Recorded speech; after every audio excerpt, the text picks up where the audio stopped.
দোস্ত, আমি যে এক মেয়ের সাথে প্রেম করছিলাম, সে মেয়েটা বিয়া ঠিক হয়েছে। আমি তারে ছাড়া বাঁচবো না। উপায় কি? উপায় একটা আছে, চলো যাই বোতল বাবার কাছে। रोम रोम भाइयों। বাবা আমারে বাঁচাও, বাবা আমারে বাঁচাও। কি সমস্যা তোর? আমি একটা মেয়েরে ভালোবাসি, সে অন্য জায়গায় বিয়ে ঠিক হচ্ছে। আমি তারে ছাড়া বাঁচবো না।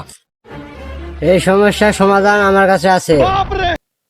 এই পানি ভরা দিতেছি, এই পানি ভরা নিয়ে যায় তুই ওই মেয়ের চতুর পাশ দিয়ে আর আকাঙ্ক্ষা যা আছে ওনার মধ্যে যে পানি ভরা ছিটা দিয়ে যাবি। 24 ঘন্টার মধ্যে মেয়ে তোর বাড়িতে হাজির। হুমকালি পানির গোয়া দিছি তালি, বোতলে মারছি তালা। এই পানি পড়া যদি না কাটে, মহাকালীর গোয়ায় মারবাম তালা।